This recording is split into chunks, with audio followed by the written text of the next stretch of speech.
Trae Young, he's been eating. He's been really killing on the court. I know Trae Young has kind of been a guy that's been labeled a stats non-impact player, even though he's as gifted as any point guard in the league.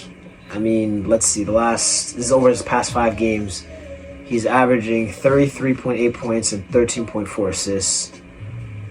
Over the course of the year, right now he's averaging 28.2 points, 11.8 assists, shooting 43% from the field, 38.7% from 3 on 9 attempts. Only him and Steph Curry are shooting at that clip with at least those attempts. And he's shooting 87 at the line. He's going to be 85 to 90, every year. He's proven that. They're also they're a funny team because the Hawks they're 4th in the NBA in offensive rating. They have 119.7 offensive rating.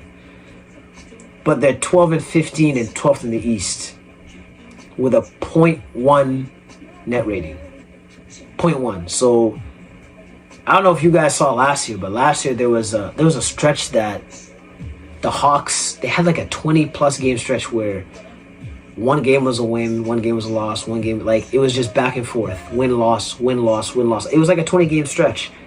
Like I'm saying, they were just a 500 team for a long period of time, and they ended up making the play-in, and they pushed Boston. Essentially, I believe that series went 6 games. Trae Young hits that big shot on Jaylen Brown, I believe, in Game 5, and it was Quin Snyder's first year, but I oddly like the team. I know Jalen Johnson's been out for some time, but I like the Atlanta Hawks.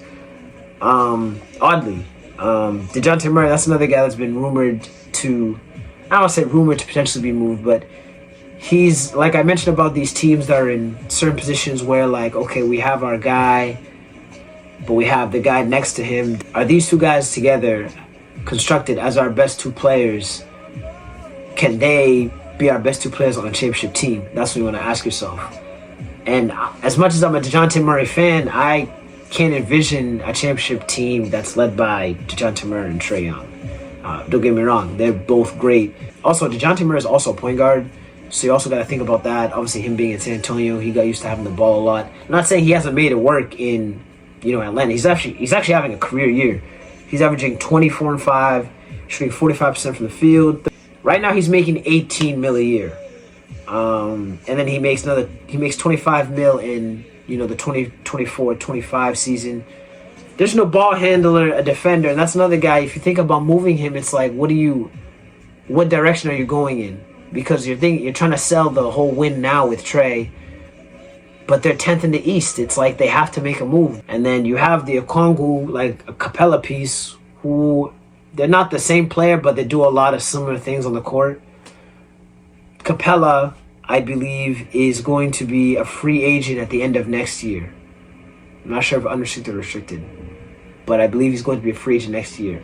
Is he a guy that you look at like, hey, we go one more time with this crew with Quin Snyder in year 2, see where we land in the playoffs, maybe we can get some injury luck amongst the East heavyweights, see if we can crack conference finals.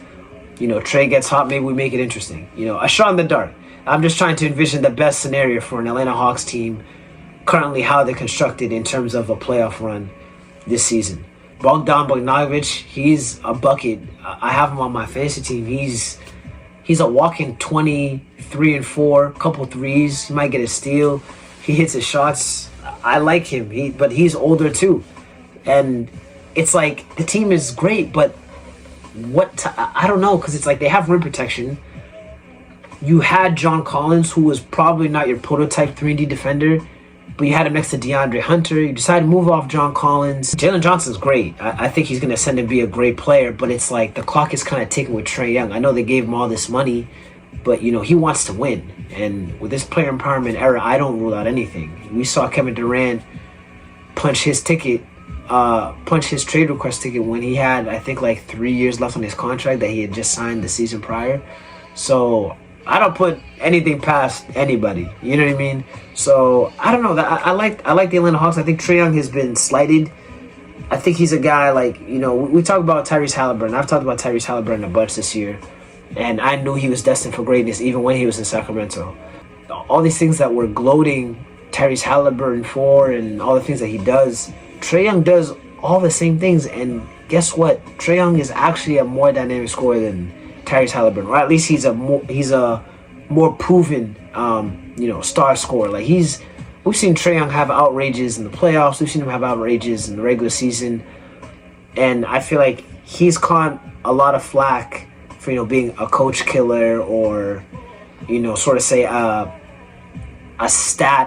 statless impact guy, a guy whose numbers don't contribute to winning, and all those lousy claims. But it's like, listen, you guys were saying the same thing about De'Aaron Fox and Devin Booker, and then time went by. Obviously, I know those guys are similar in age and draft classes, but time went by. They got a quality coach, and I like Quin Snyder. I like what he did in Utah with all those Donovan Mitchell, Rudy Gobert-led teams. I think he's actually a bright mind in the NBA.